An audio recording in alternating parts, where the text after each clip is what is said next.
सणवार झाले, गोडधोड झालं की झणझणीत आणि चविष्ट काही खावंसं वाटलं तर सगळ्यात पहिले आठवतं ते पिठलं.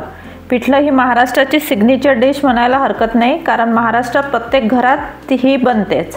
प्रत्येक प्रदेशानुसार थोडीफार बनवण्याची पद्धत वेगळी असते, एवढंच. अगदी झटपट पण चविष्ट, कमी साहित्यात आणि कमी वेळेत बनवून तयार होते. आपण बनवतोय आज झणझणीत असं टमाटर घालून केलेलं पिठलं. त्यासाठी मी एक कढाई घेतली, त्यात 2 मोठे चम्मच तेल घालते. याला थोडं तेल जास्ती लागतं पिठल्याला. आता इथे अर्धा चम्मच मोहरी घालते.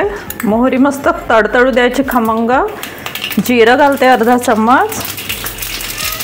आणि इथे मी मिरची, लसूण आणि कोथिंबीरचं असं ठेचून घेतलं आहे, ते घालते. मिरची लसूण कापून घातला तरी चालतं, पण ठेचून घातल्याने याची चव एकदम वाढते. आणि कढीपत्ता हे बघा मस्त परतल्या गेलंय. कांदा घालते. ते 2 कांदे मी लांब लांब कापून घेतले.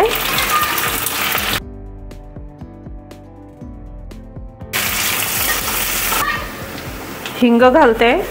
पिठलं असल्यामुळे पचायला थोडं जड होतं, तर हिंग घालायचा. आता हे छान कांदा मस्त परतून घ्यायचा. पिठलं हा असा प्रकार आहे की सगळ्यांना आवडतो. भाजीला घरात काही नसलं तर पिठलं करा. हे बघा कांदा छान परतून झालाय आपला. याला फोडणी खमंग बसली ना तर हे पिठलं एकदम भारी लागतं चवीला. पिठलं हे आपण खिचडीसोबत, आमच्याकडे तर खिचडी आणि हे बेसनचं पिठलं हाच बेत असतो. आता आपण 1 चम्मच हळद घालते आणि तिखट घालते. मी इथे हिरवी मिरची घातलेली आहे. हे थोडं झणझणीत असतं, पण तुम्ही आवडीप्रमाणे तिखट कमी जास्त करू शकता. आणि याच्यात कापायचं वगैरे काही बारीक कांदाच हवा, टमाटर बारीक हवं असं नाही. आपण लांब कसं पण कापू. आणि आता इथे मी 2 गावरानी टमाटर घेतले. गावरानी टमाटर घालून केलेल्या पिठल्याची चव कधीच विसरू शकत नाही. पिठलं हे प्रत्येक ठिकाणी वेगवेगळ्या प्रकारे बनवलं जातं. बिना कांदा टमाटरनी फक्त मिरची लसूण घालून पण बनवतात. आमच्याकडे अशा प्रकारे टमाटर घालून, गावरानी टमाटर घालून बनवतात. तुम्ही अशा प्रकारे एकदा नक्की ट्राय करा, खूप छान लागतं चवीला. तुमच्याकडे कशा प्रकारे बनवतात ते मला कमेंट करून पण कळवा. आता मीठ घालते. याला जास्ती मसाले पण नको, फक्त हळद आणि तिखट, मीठ. आता याला झाकून ठेवून हे टमाटर आपल्याला चांगले शिजवून घ्यायचे.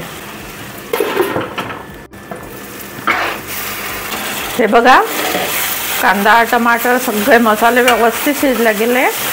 तेल पण छान सुटलंय. आता यात आपल्याला घालायचं आहे बेसन. एक चम्मच भरून बेसन घालते, कारण आपण बेसन जसं जसं पाणी घालू ना ते खूप फुलतं. थोडंसं परतवून घेते, जास्त नाही परतवायचं, लागते खाली 1 मिनिट असं. आणि आता यात पाणी घालायचं. हे तुम्हाला घट्ट पातळ जसं हवं त्याप्रमाणे पाणी घालू शकता. नंतर पण शिजल्यावर पण पाणी थोडं ॲडजस्ट करू शकतो. आता हे तुम्हाला तसं पातळ वाटतं. आता हे जे आपण पहिल्यांदा पिठलं बेसन टाकलं आहे म्हणून थोड्या गाठी वाटतात, त्या मोडून घ्यायच्या अशा प्रकारे हलवून. म्हणजे आपलं चांगलं चोपडं असं बिना गाठीचं बेसन तयार होतं. हे आपण गरम गरम भातासोबत, ज्वारीची भाकरी, बाजरीची भाकरी, पुरी, आमच्याकडे तर याच्यासोबत मूग डाळ किंवा तुरी डाळ टाकून खिचडी बनवली जाते. तुमच्याकडे तुम्ही कशासोबत खाता ते मला नक्की कमेंट करून कळवा.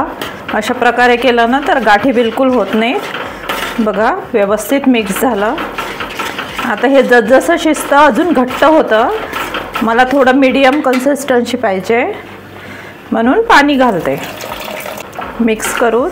हे बघा बिलकुल गाठी झाल्या नाही. कोणी बेसनमध्ये पाणी टाकून भिजवून ते पण घालतात फोडणीला, पण त्याची चव थोडी वेगळी लागते. अशा प्रकारे जर तुम्ही बेसन घालून नंतर पाणी घातलं ना तर याची चव वेगळीच लागते, एकदम पिठल्याची चव. आणि पिठलं हा महाराष्ट्रातला एकदम फेमस प्रकार आहे आणि सगळ्यांच्या आवडीचा आहे. हे बघा असं व्यवस्थित मिक्स झालं आहे. आता हे अजून दाट होणार शिजल्यावरती. आपल्याला याला चांगलं कमी गॅसवरती एक 10 मिनिट वाफ काढून घ्यायची, व्यवस्थित शिजवून घ्यायचं. हे बघा 5 मिनिट झाले बघा, दाटसर आलंय आपलं. अजून एकदा हलवून घेते आणि अजून 5 मिनिट शिजवून घेते. बेसन असल्यामुळे ना व्यवस्थित शिजवून घ्यायचं, नाहीतर पोट बिघडण्याची शक्यता असते. हे बघा, आणि बेसन लागू पण शकतं, बेसनचा कोणताही पदार्थ कढईला लागू शकतं, म्हणून मधात एकदा हलवून घ्यायचं 1-2दा.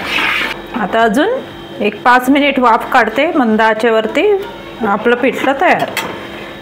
हे बघा 5 मिनिट झाले. हे बघा छान बबल्स पण आले. आपलं बेसन आता गरमागरम तयार आहे. वरून कोथिंबीर घालते, छान फ्रेश कोथिंबीर. एवढा छान सुगंध येतोय की बघता क्षणीच खावंसं वाटतंय.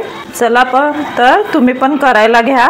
हे बघा माझं गरमागरम टमाटर घालून केलेलं बेसन, आमच्याकडे याला बेसन म्हणतात, पिठलं पण म्हणतात, तयार आहे. आणि त्याच्यासोबत असा हाताने फोडलेला कांदा, आणि हे सगळ्यासोबत जातं. भाकरी म्हणा, पुरी, खिचडी, भात, कशाही सोबत. काही याला ऑप्शन नाही आहे, सगळ्यांसोबत चवीला छान लागतं. तर माझी ही बेसनची रेसिपी तुम्हाला कशी वाटली ते कमेंट करून नक्की कळवा. तुम्ही कशा प्रकारे बनवता ते पण कमेंट करून कळवा. आणि माझ्या चॅनलला आजपर्यंत सबस्क्राईब केलं नसेल तर प्लीज सबस्क्राईब करा, व्हिडिओला लाईक शेअर करा. असाच एक नवीन व्हिडिओ घेऊन भेटूया पुढल्या आठवड्यात. धन्यवाद.